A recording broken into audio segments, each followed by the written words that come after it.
नमस्कार, आप देख रहे हैं कशिश न्यूज़ और न्यूज़ रूम लाइव में आपके साथ मैं हूं दीपक शर्मा। बुलेटिन की शुरुआत करेंगे बिहार दौरे पर आए राहुल गांधी की खबर के साथ। राहुल गांधी गया जी सबसे पहले पहुंचे, जहां उन्होंने माउंटेन मैन दशरथ मांझी के प्रतिमा पर माल्यार्पण कर उन्हें श्रद्धांजलि अर्पित की और परिवार से मुलाकात की, उनसे बातचीत की। परिजनों से मुलाकात के दौरान राहुल गांधी के गाँव के आने पर वहाँ गाजे बाजे का भव्य बंदोबस्त किया गया था। ढोल नगाड़े और गाजे बाजे के साथ राहुल गांधी का गांव में स्वागत किया गया। इस दौरान राहुल गांधी ने परिजनों से मिलकर मुलाकात कर वहां बैठकर नारियल पानी पिया। परिजनों ने अपनी आर्थिक स्थिति के बारे में उन्हें बताते हुए मदद की गुहार लगाई है। इसके बाद राहुल गांधी राजगीर के अंतर्राष्ट्रीय कन्वेंशन सेंटर में पहुंचे और वहां संविधान सुरक्षा सम्मेलन में शामिल हुए। इस दौरान उन्होंने बढ़ते अपराध को लेकर सरकार पर हमला बोला तो जातीय जनगणना का क्रेडिट भी लिया। राहुल ने इस दौरान कहा कि 90% भागीदारी होने के बाद भी लोगों को उस अनुपात में हिस्सेदारी नहीं मिल रही है। Secretary to government of India, पिछड़ा और अति पिछड़ा वर्ग के 90 में से 3, आपकी आबादी कम से कम 55%, 90 में से 3, और वो भी 3 छोटे छोटे विभागों में, जहां धन जाता है, फाइनेंस, डिफेंस, उधर कोई नहीं। और वही हालत आदिवासियों की, दलितों की। मजदूरों की लिस्ट निकालो, मनरेगा की लिस्ट निकालो, ऊपर ड्राइवर्स की लिस्ट निकालो,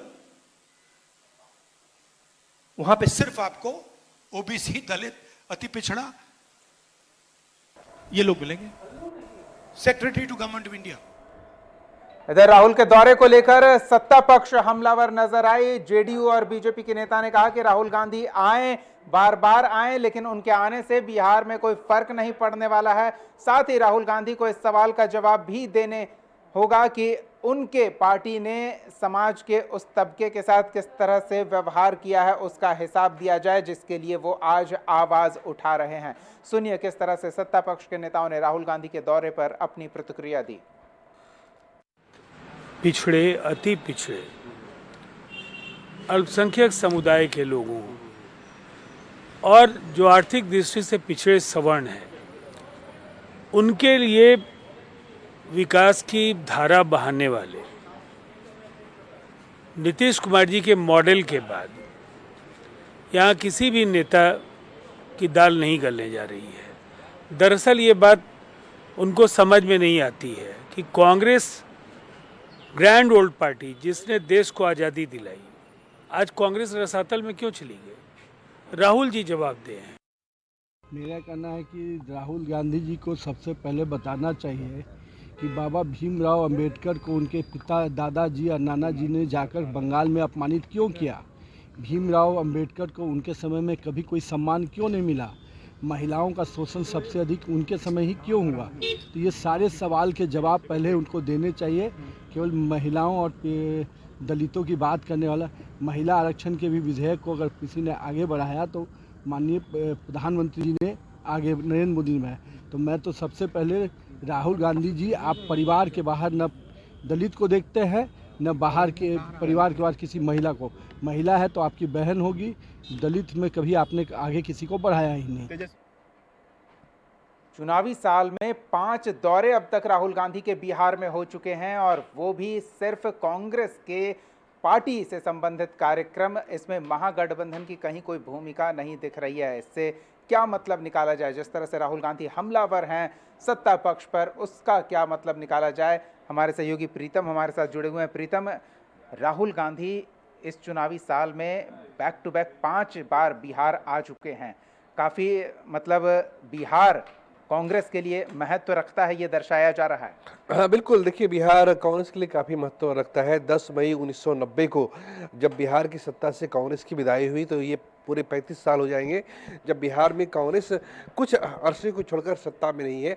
तो राहुल गांधी का जोर है कि जिस तरह से राहुल गांधी की कोशिश है कि एक अलग पहचान बनाई जाए, महागठबंधन की एकता को साथ में रखते हुए, बिना किसी के पीछे लगे हुए एक अलग तरह की पहचान बनाई जाए। पहचान ऐसी हो कि वहाँ पे कांग्रेस को अहमियत मिले, और इसलिए पिछले 5 महीने में पिछले 6 महीने में राहुल गांधी का ये 5वां दौरा है। और उन्होंने जिस तरह से बिहार में संगठन में बदलाव किए हैं, बिहार कांग्रेस के प्रभारी को बदला गया है, बिहार कांग्रेस के प्रदेश अध्यक्ष को बदला गया है। तो ये कोशिश है कि कांग्रेस एक स्वतंत्र रूप से सियासत करे। और जिस तरह से आज उनकी जो रैली हुई है, जिस तरह से उन्होंने भाषण दिया है गया में, गया को चुनने का अपना एक मकसद है। गया बौद्ध की धरती है, भगवान बुद्ध की धरती है, और जिस तरह से वो दलितों की सियासत कर रहे हैं, तो कहीं न कहीं गया जी और गया नगरी इस चीज़ को सूट करती है। वो प्रतीक की सियासत कर रहे हैं। आज वो माउंटेन मैन दशरथ मांझी के परिवार से मिले हैं, उन्होंने अपनी बात रखी है। जनगणना पे भी एक तरीके से उन्होंने सवाल खड़ा किया है। बिहार में बढ़ते हुए अपराध पे उन्होंने एक लाइन कही है कि बिहार क्राइम कैपिटल बन गया है। एक ही साथ उन्होंने 3 बार लगातार क्राइम बिहार के लिए उल्लेख किया है। सच्चाई जो भी हो, हकीकत जो भी हो, लेकिन ये बात सही है कि कांग्रेस की कोशिश है कि बिहार में लालू के साथ रहते हुए, महागठबंधन के साथ रहते हुए एक ऐसी सियासत की जाए ताकि उसकी पहचान बरकरार रहे।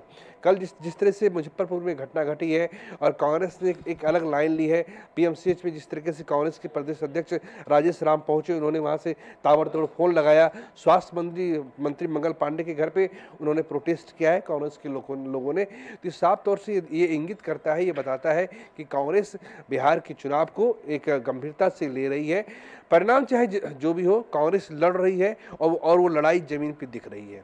बिल्कुल प्रीतम, एक चीज़ और है, कांग्रेस लड़ रही है और इस एक दिन के 2 जगहों पर दौरे से राहुल गांधी ने बिहार के 2 सीएम के गढ़ में एक तरह से धमाका किया है। एक तो पूर्व सीएम जीतन राम मांझी हैं, तो उनका वोट बैंक उस इलाके में है, उनका प्रभुत्व माना जाता है। दूसरी ओर सीएम नीतीश के गढ़ में ही पहुंच गए हैं। तो क्या लगता है कुछ फर्क ला पाएंगे राहुल गांधी?